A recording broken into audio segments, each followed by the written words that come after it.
Kesenian ini lahir di Banten dengan nama debus.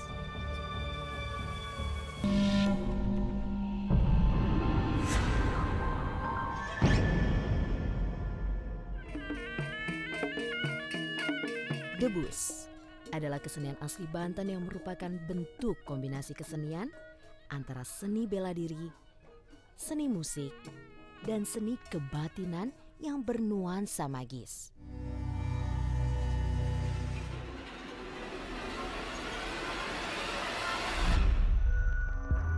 Kesenian ini bisa dibilang unik, namun juga mengerikan.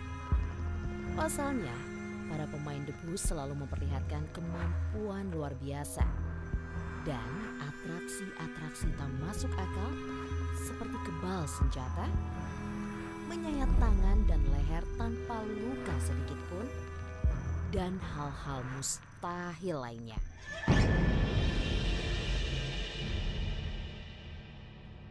Tak heran banyak orang yang menganggap atraksi debus sebagai ilmu yang dipraktekkan dengan menggunakan ilmu mistik yang luar biasa. Para pemain debus sering menampilkan atraksi ekstrim yang dapat melukai dirinya. Tapi anehnya, para pemain itu tak kelihatan berdarah, apalagi menjerit kesakitan. Sungguh mengagumkan, bukan? Sejarahnya adalah sebagai untuk bela diri.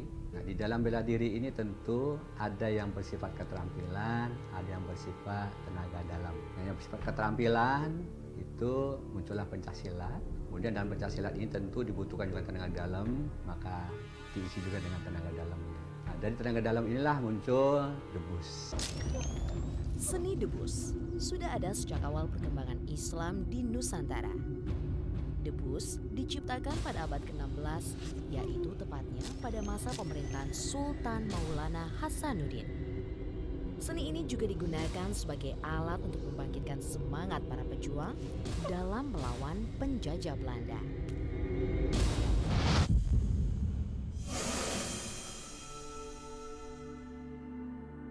Di Banten sendiri, kesenian debus sudah menjadi sesuatu yang lumrah.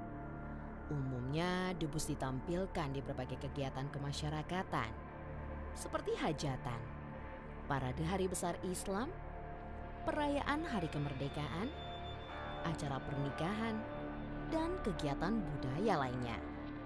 Untuk itu, terdapat banyak padepokan yang senantiasa melestarikan kesenian ini dan bergabung di sebuah organisasi yang disebut Bandrong. Bandrong itu perguruan seni budaya dan pencaksilat yang asli warisan dari leluhur Banten, artinya produksi asli Banten. Kemudian Bandrong ini berasal dari kata ban dan drong, artinya banting dan dorong.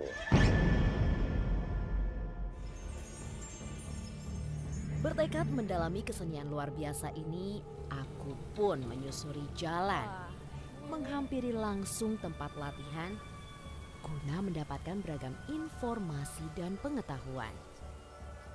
Dari informasi yang aku dapat, tempat ini biasa digunakan untuk berlatih bersama oleh padepokan-padepokan yang ada di Kota Serang.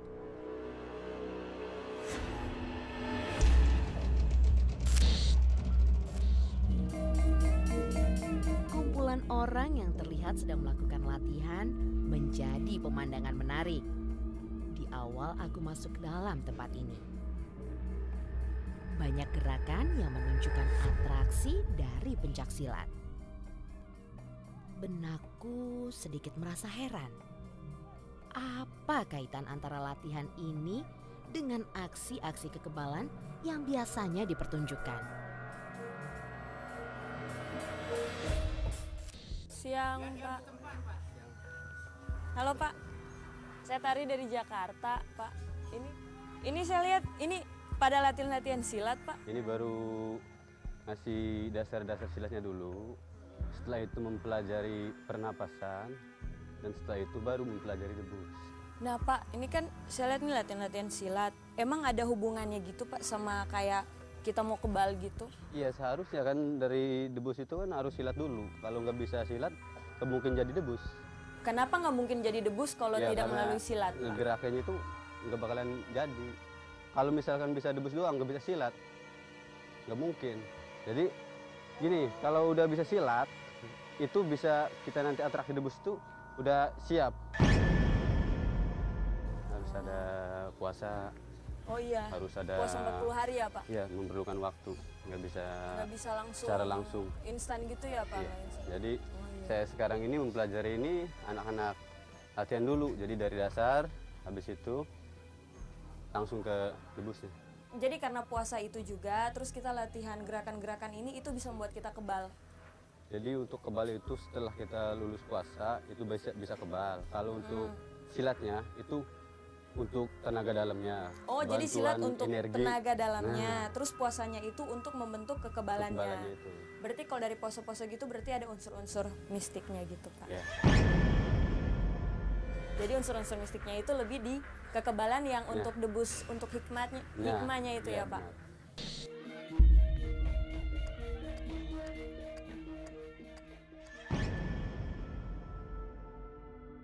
Kalau gerakan Ya, dasarnya itu seperti apa sih Tadi Pak? itu dengan dasar. Yang Bapak contohin dong, saya Ayo kan ikutan bareng. langsung ikutan nih. Iya, langsung ikutan. Serius. Iya. Wah, aku pun diberi kesempatan untuk ikut berlatih. Ikutin ya. Iya Pak, semoga bisa.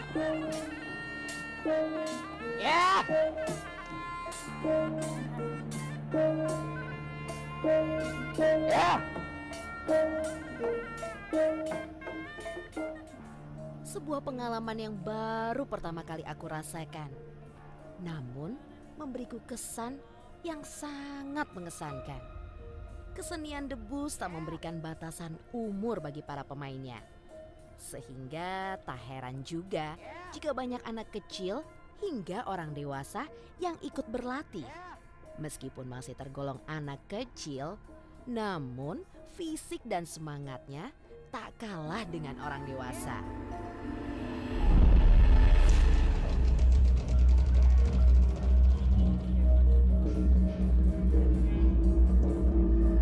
Tak cukup hanya mengetahui seputar latihan, aku pun terus mencari informasi tentang segala bentuk persiapan hingga pertunjukan. Ini lagi Pak, saya masih penasaran soal debus Pak. Saya bisa tanya-tanya lagi ke Bapak nggak? Boleh. Tapi Boleh nih. kalau ini sekarang saya tanyanya ke Iya. guru saya aja langsung. Oh ada? Ada di dalam. Oh ya udah Pak, nggak apa-apa deh, gurunya Bapak aja. Boleh, boleh. Ya udah anterin nih Pak.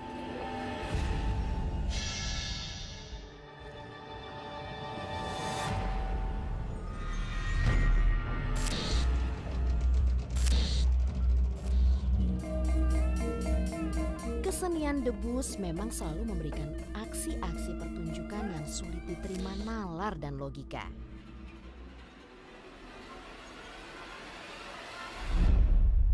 Tentu saja hal ini tak semata-mata bisa dilakukan tanpa syarat dan ketentuan yang memang sudah ada dari zaman dahulu kala. Untuk itu, kesempatan kali ini pun kumanfaatkan untuk dapat mengetahui itu semuanya. Ya, Halo, selamat siang Pak. Selamat Saya siang. tadi dari Jakarta. Saya tadi udah ketemu sama Bapak Satori, Ya. terus udah ikut latihan-latihan silat Latihan juga silat. tadi buat debus ya Pak? Debus, Nah ya. ini saya pengen nanya-nanya lebih jauh nih Pak tentang debus, boleh nggak? boleh, siap. Ya udah Pak.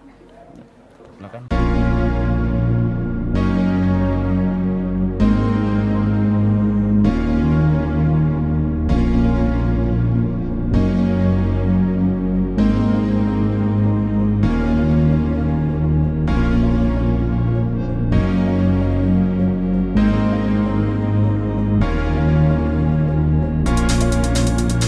Dua orang ini merupakan guru besar di padepokannya.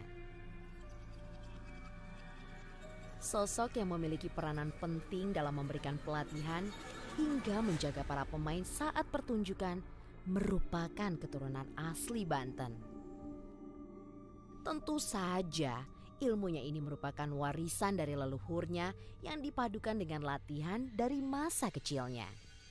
Hingga kini, kedua orang hebat ini masih senantiasa melatih dirinya. Jadi tidak heran jika mereka berdua sangat menguasai kesenian menakjubkan ini.